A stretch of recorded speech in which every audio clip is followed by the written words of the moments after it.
This is an open letter to all Americans from Colonel Harry Riley.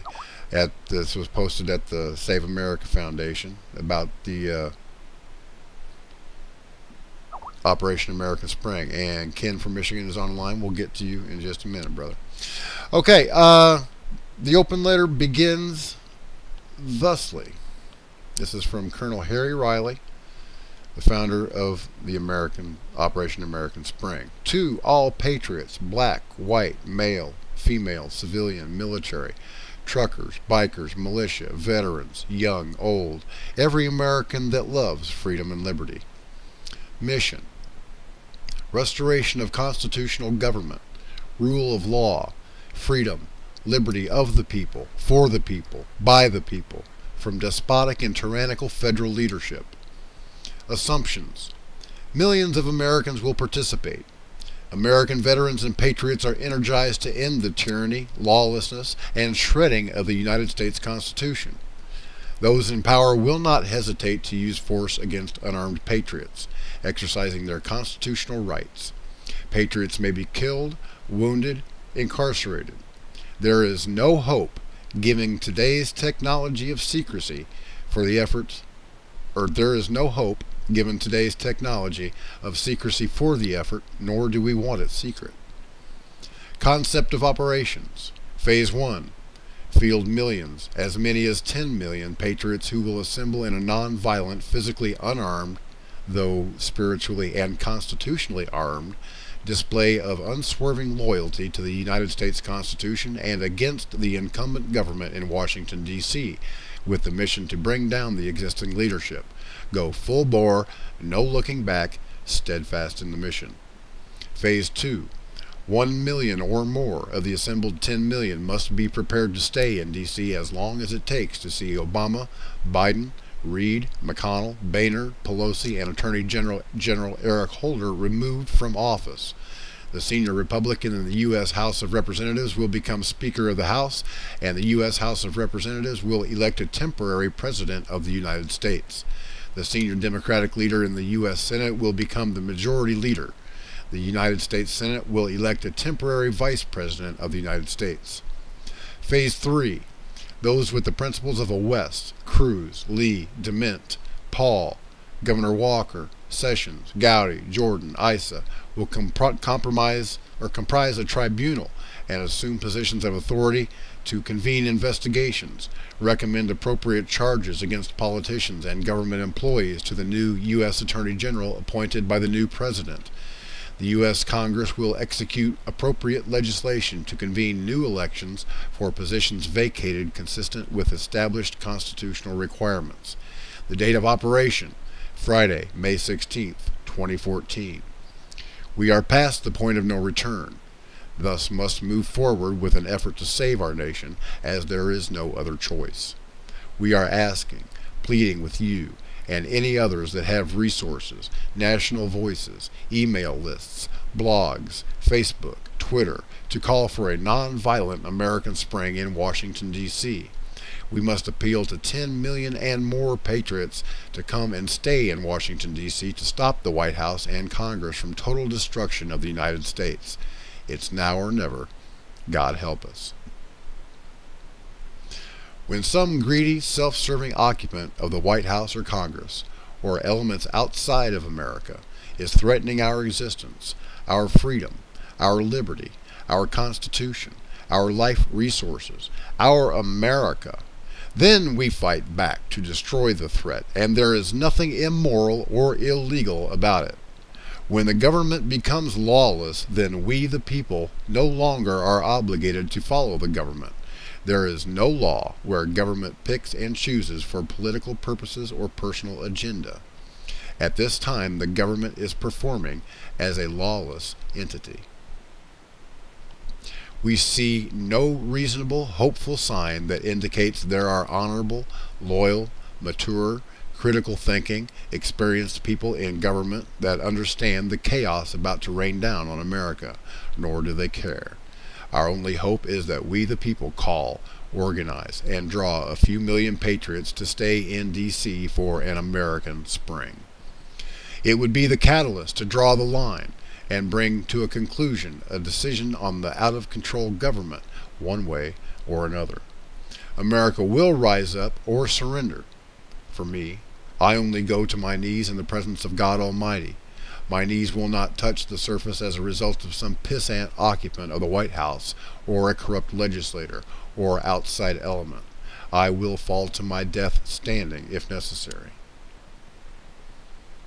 Will this be a cakewalk? No. It will be painful, and some people may die, because the government will not be nonviolent. Some of us will end up in a cell, and some may be injured. If that's what it will take to save our nation, do we have any choice? Freedom-loving Americans will say there is no choice. We must begin the Second American Revolution. Not with guns, but with millions of Americans demanding a return to constitutional government and the resignation of Obama, Biden, Reid, McConnell, Boehner, Pelosi, and Holder as a start. And then the constitutional restoration process can begin. An American spring can be avoided only if the above-mentioned officials resign. Will our national patriot leaders step forward and declare, "Send me, I'll lead"? There are millions of veterans and patriots ready to follow and have said that I will go.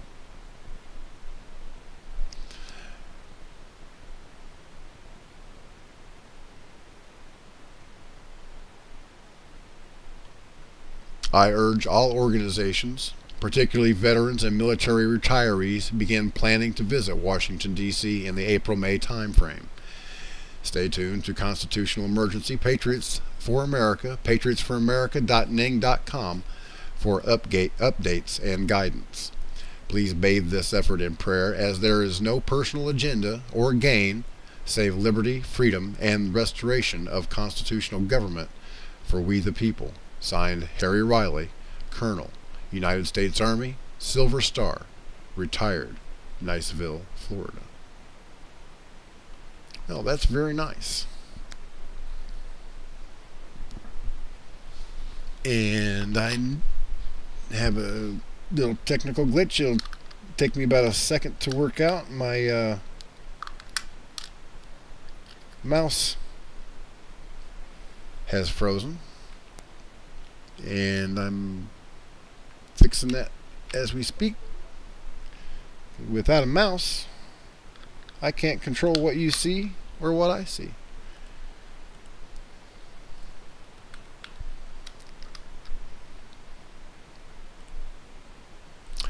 And there we go. Okay, we're back. Okay, now to go along with what I just read, which was an awesome letter, by the way. I don't think there was anything in that letter that I disagreed with. I would like to read a comment that was left under my video that showed Major General Vallely to be somebody that I'm not sure we can trust. Now, this comment was left to me by Joe Mama. Normally I don't answer people that don't use their real names or photographs. I find the idea of an anonymous poster, especially one that calls me a coward, I find those opinions to be invalid. I'm not a combat tested Marine, but I don't think I'm a coward.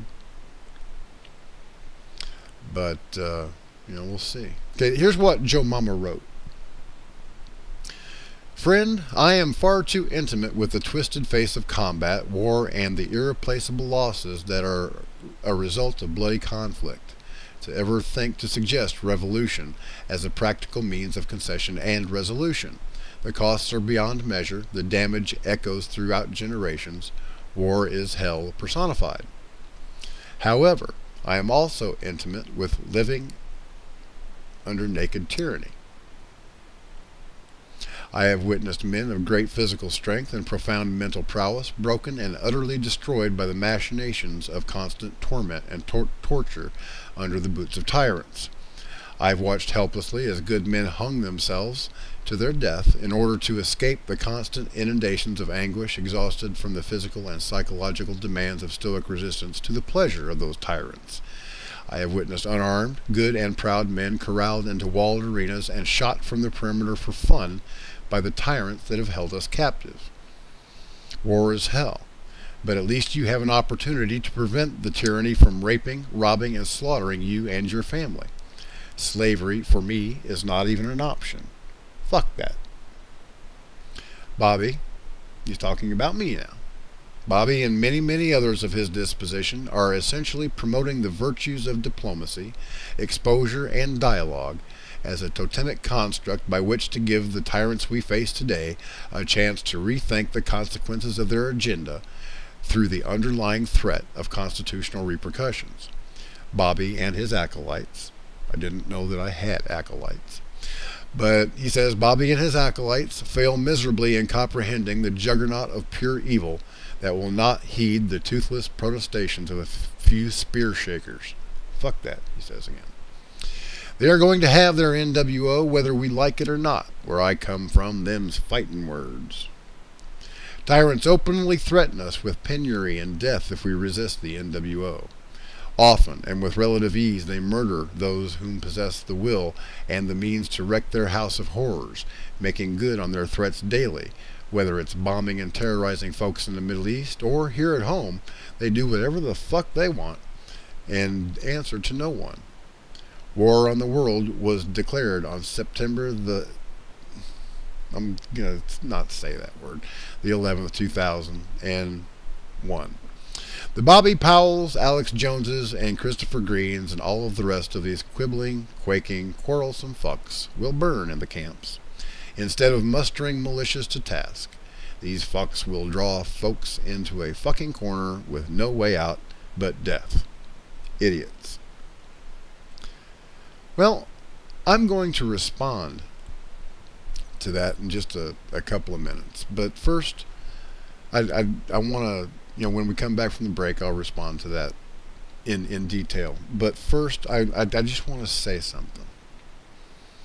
Every time I see somebody say, let's take it to them, let's lock and load, it's time to get this revolution in gear, it really makes me cringe. I can almost guarantee that most of the people making these comments have never even held a weapon, much less felt the sting of combat. They have no idea what they're asking for when they want to take on the United States government, the most fearsome military machine that has ever been on this planet.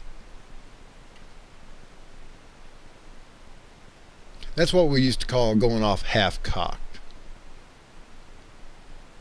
And go ahead and take that in a couple of different ways, because it applies to people like this that think that they can just declare war on the American government and that it's going to be all fun and games, that nobody's ever going to take them to task, that they can make all the threats that they want and nothing's going to affect them. Well, I've got news for these folks.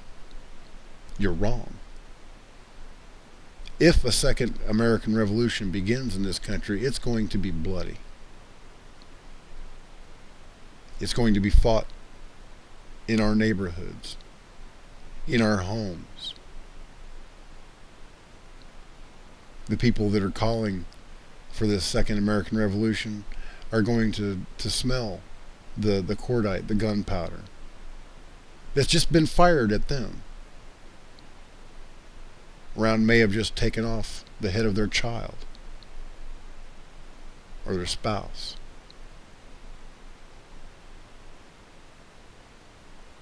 You have no idea what you're asking for. And people that call for violence just make me sick. Yeah, I'm going to talk until I'm blue in the face, until somebody pays attention to me.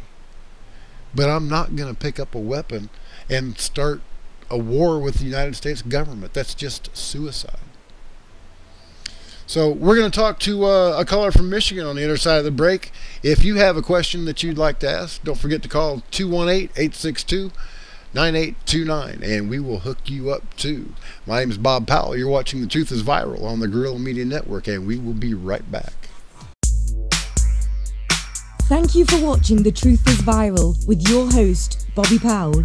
Make sure to follow The Apocalypse on Twitter at The Truth is Viral. Like The Truth is Viral on Facebook, and if you can, please remember to donate to the cause via PayPal at www.bobpowell.blogspot.com.